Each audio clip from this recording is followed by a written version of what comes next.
Selles audioartiklis räägin 3 teemast. Esiteks, kuidas ma pärast aasta aega väga kesist müüki tehes mõistsin, mida ja kuidas teha, millele keskenduda, et müük oleks edukas ja mille tulemusena müük saigi edukaks. Ma räägin ka igapäevaelu rutiinidest, mis on eduka müügitöö paratamatuks ja lahutamatuks aluseks. Ja 3. ma räägin distsipliinist ja selle olulisusest. Head kuulamist! Müügitöö võib olla üks raskemaid ameteid üldse. Ma töötasin Millenniumi vahetuse esimeses pooles koolitusfirmas Vine & Partnerid väga viletsate tulemustega ligi aasta. Mind peaaegu vallandati. Pärast pikka ebaõnnestumiste jada mõistsin lõpuks, mida ja kuidas pean tegema, millele keskenduma ja millele üldse mitte tähelepanu pöörama. Seda kõike soovin selles audioartiklis sinuga jagada. Esiteks, edukas müügitöö saab alguse otsusest olla oma ala tipp.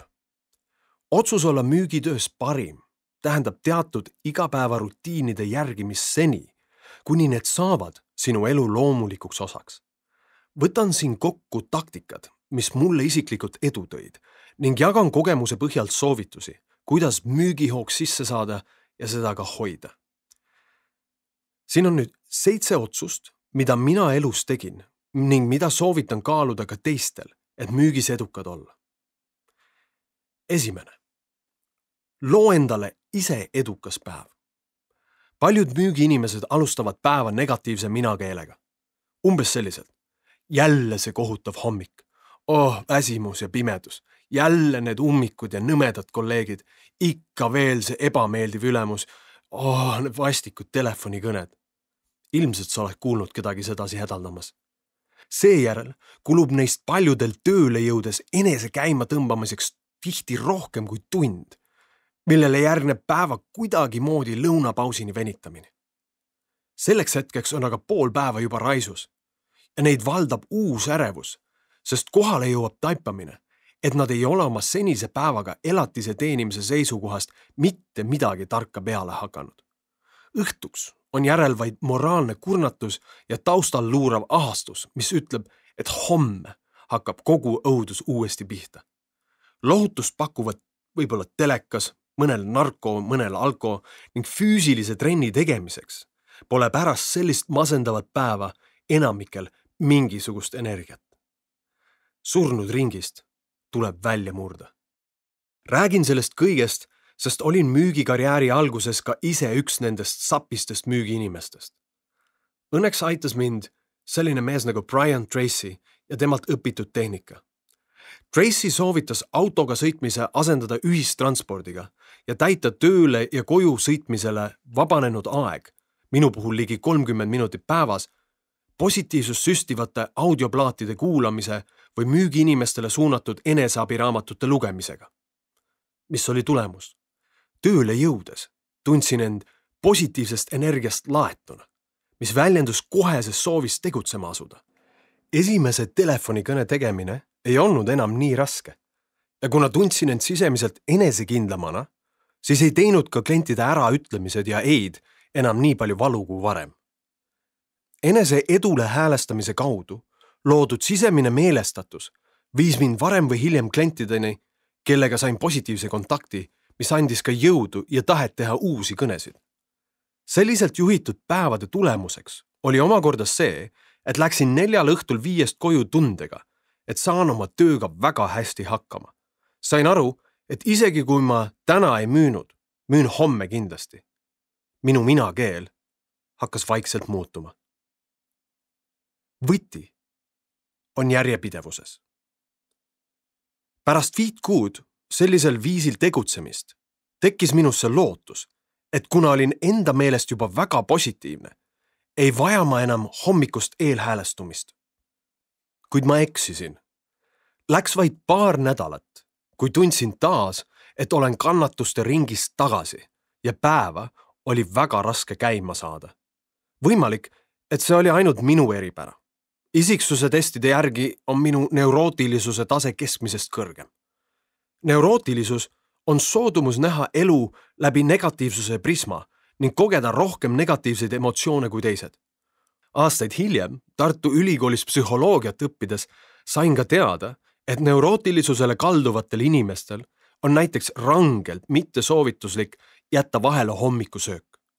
Kuna neurootilised inimesed on nii või naa rohkem negatiivsed, siis ei ole tark tekitada endale lisastressi ka läbi veresuhkru kõikumise.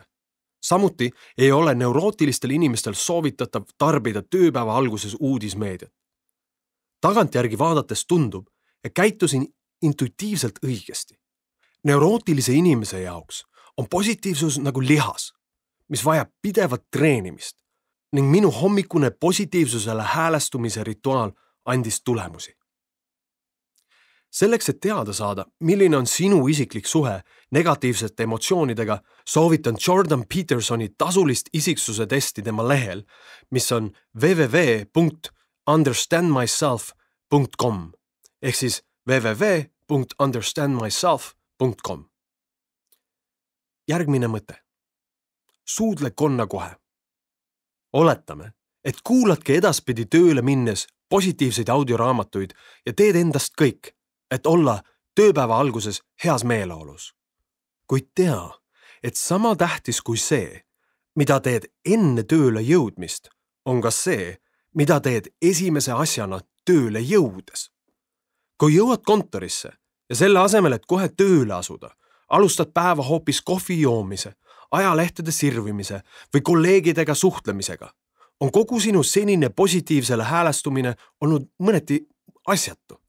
On väga suur tõenäosus, et nakatud teiste, nii ajalehest loetud kui kohvinurgas kuuldud muredega ning kaotad vajaliku ärksuse, mida tippsoorituseks hädasti vajad.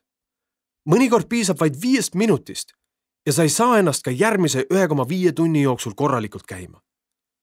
Seega, minu soovitus. Tee esimene müügikõne ilma ühegi erandita iga päev kindlal kellaajal. Võta endale eesmärgiks, et teed esimese kliendi kontakti iga päev näiteks hiljemalt kell 8:15. Kui müüsin Vaine partnerites koolitusi, sai päeva esimene kliendi kontakt mulle niivõrd oluliseks, et tihti, kui tulin liiga hilja bussi pealt, jooksin alates bussipeatusest kuni kontorini, sealt trepist üles, koridori lõppu, kuni oma töölauani välja, et päeva esimene kõne nui 4 täpselt plaanitud hetkel ära teha. Olgugi, et hingeldades ja mütsi peast võtmata.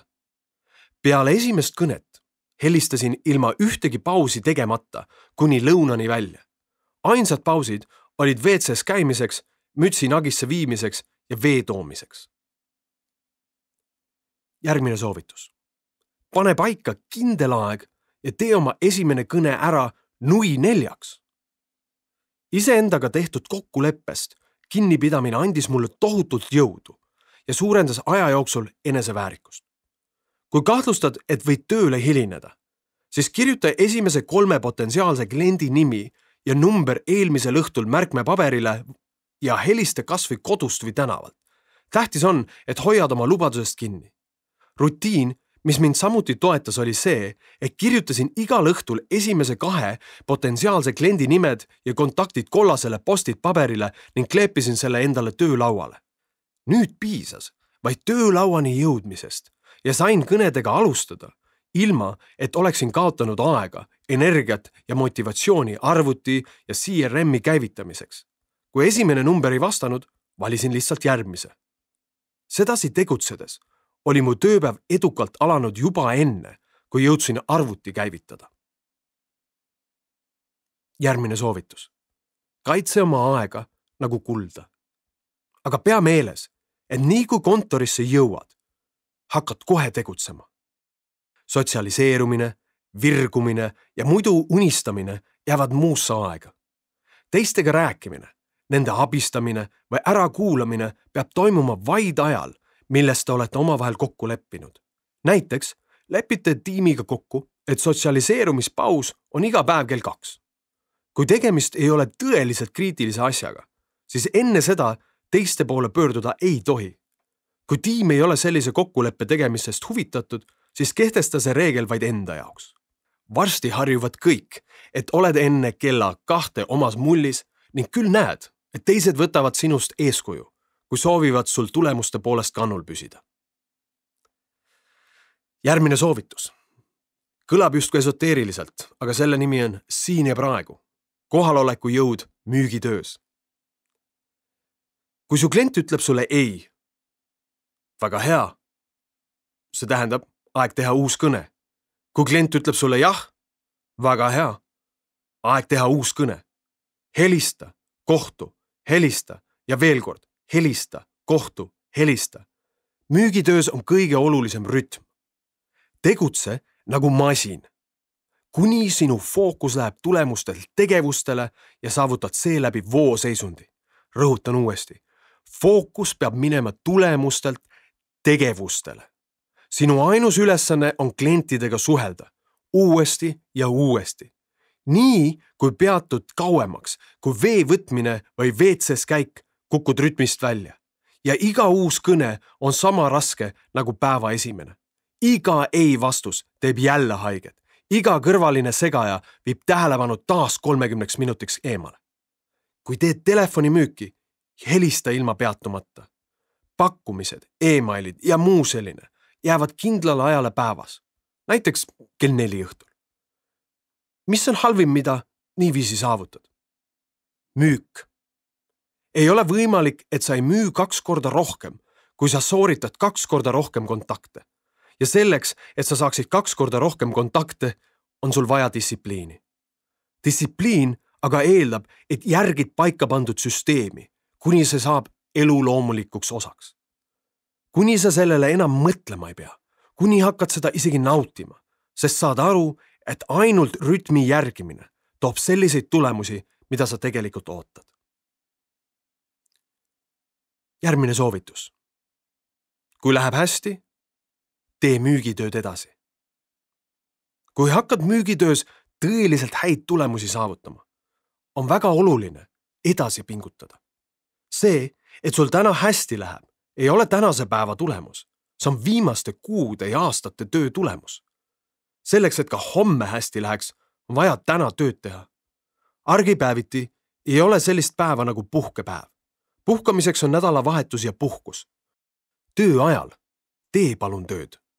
Ja mida paremini sul läheb, seda fokusseeritumalt tööd tee, et ka edaspidi läheks hästi.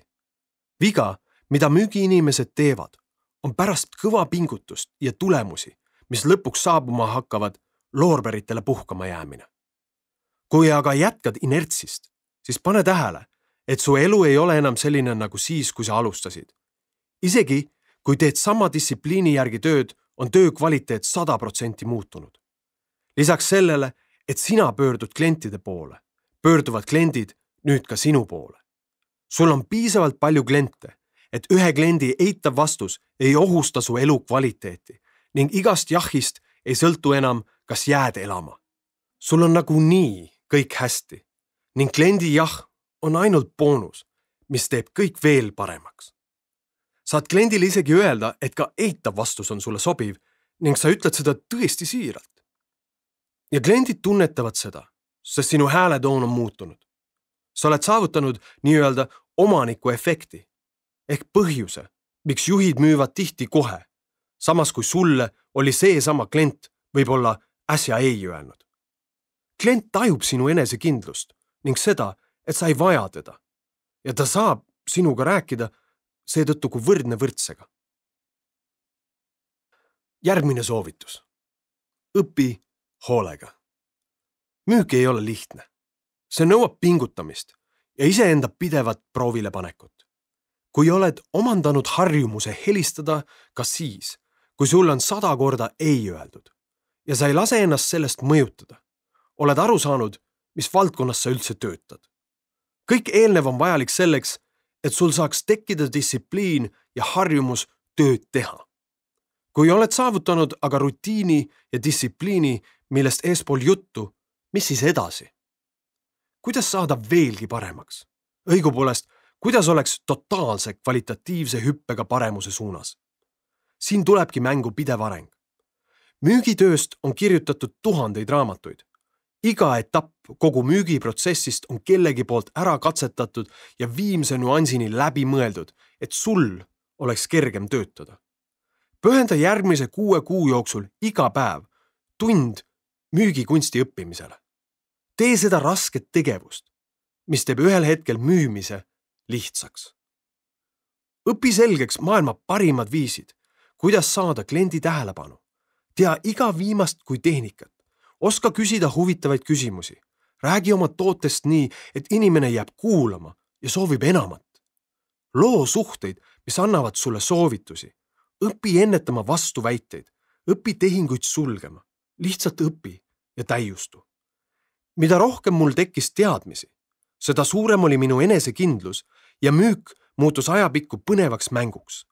Kui varem oli iga müügikontakti taustal tunne, nagu läheksin eksamile, siis nüüd tundsin, et läksin lahingusse võitma, sest olin kõige kaasaegsema tehnoloogiaga hambuni relvastatud. Nii nagu eksamil tähendab hinne 3 rahuldavat, tähendab hinne 3 müügitöös rahuldavat elukvaliteeti. Kui tahad elada hindele 5, siis pead ka 5-lisele omasel tasemel õppima. Kui liikusin ühel hetkel Vain ja partneritest edasi ettevõtte sisustus.ee tegevjuhi kohale, oli müük minu jaoks muutunud niivõrd lihtsaks, et minu müügiinimesed, kes nägid tõsist vaeva, arvasid, et mul on müümine lihtsalt veres. Ei olnud veres. Oli tekkinud nii-öelda lihasmälu. Järgmine soovitus. Hoolitse oma energia eest. Tegele oma keha ja vaimuga, sest kui sul ei ole energiat, siis ei suuda sa järjest kõrge energiatasemega ka töötada. Vajad kohvi, mis ajab su ainevahetuse sassi ja su ärksus ei ole püsiv. Oled kergemini ärrituv, emotsioonid on labiilsed ja mõtted negatiivsed. Väsinud inimene ei suuda kiiresti lahendusi leida. Sulle on kergem ei öelda, sest sa ise ei usu endasse. Seetõttu tee kõik, et olla füüsiliselt ja vaimselt parimas müügivormis. Tee trenni, söö toitu, mis annab sulle jõudu ja hoiab mõistuse teravana. Unusta tööajal suitsetamine ja alkohol, käi teraapias ja tegele oma ebakindluse taustal olevate probleemidega, mis röövivad sult julgust, sära ja võimet teisi mõjutada. Järgmine soovitus. Sea endale mõõdetav eesmärk. Ära oota, et keegi teine sind kontrolliks. Kontrolli ennast ise. Oluline on, et viiksid oma fookuse tulemuselt, sellelt, kui palju sa müüd reaalsele tegevusele. Keskendu ainult tööle endale, sest töö on see, mis toob lõpuks ka tulemuse. Kui siht on teha päevas 50 kõnet, siis see eeldab, et tunnis tuleb teha vähemalt 8 kõnet. Võta paber ja tee sellele ristike pärast igat kontakti. Kas oled graafikus? Kui kell on 3 ja oled teinud alles 20 kõnet, kui suur on tõenäosus, et tänane eesmärk tuleb täis? Sea endale näiteks nädala siht, jaga see päevade vahel ja tee see täis, maksku mis maksab. Isegi, kui pead selleks 2 tundi kauem tööl olema. Ma tean, et see on võimalik. Austraalia telekommunikatsiooni ettevõttes Telstra ärikliendi lahendusi müües oli minu keskmine uute kõnede arv päevas 175–180. Algul oli see väljakutse, mida oli põnev saavutada, kuid aja jooksul sai sellest normaalne rütm, mis tegi minust ettevõtte ajaloo kõige kiiremini uut müüki tegeva inimese. Kuna palk oli 100% tulemuspõhine, siis aastal 2009 tähendas $3000 nädalas üpriski mõnusat elustiili. Järgmine soovitus. Anna endale aega müügitöös edu saavutamiseks. Tulemuste saavutamine võtab aega. Müügitöös on vaja endale aega anda vähemalt 8 kuud. Lihtsustatult öeldes, varu 1 aasta. Järgi 1 aasta jooksul neid soovitusi ja oled aasta pärast täiesti teistsugune inimene. Kui oled aasta jooksul iga päev, 5 päeva nädalas investeerinud 1 tunni isiklikku arengusse, siis oled saanud 275 tundi aega iseendale. See teeb kokku 34 8-tunnise tööpäeva jagu aega enese täiendamiseks. See on rohkem kui 1 kuu. See on magistrikraadi ainepunkti jagu materjali. Kui paljud müügiinimesed seda teevad? Millise eelise see sulle annab? Mitte ainult töö juures, vaid elus tervikuna. Nüüd siis tead, et tulemuse määravad ära tööpäeva esimesed tunnid, alates ärkamisest kuni lõunale minekuni, distsipliin, järjepidev fookus ja töö oma energia hoidmisega ka siis, kui sul läheb juba hästi. Kokkuvõttes seisneb kõik otsuses saada parimaks mitte teistest, vaid iseenda parimaks versiooniks selles, milleks sa päriselt võimeline oled. Ainult tehes saad seda teada. Ma loodan siiralt, et selle audioartikli kuulamine oli sinu jaoks väärtuslik aeg. Ja kui see nii oli, siis kutsun sind ka kuulama minu täispikka audioraamatut Ratsionaalne emotsionaalsus, tugevad tulemused pehmetest tegudest, mille info ja lingi leiad minu kodulehelt alarojastu.com.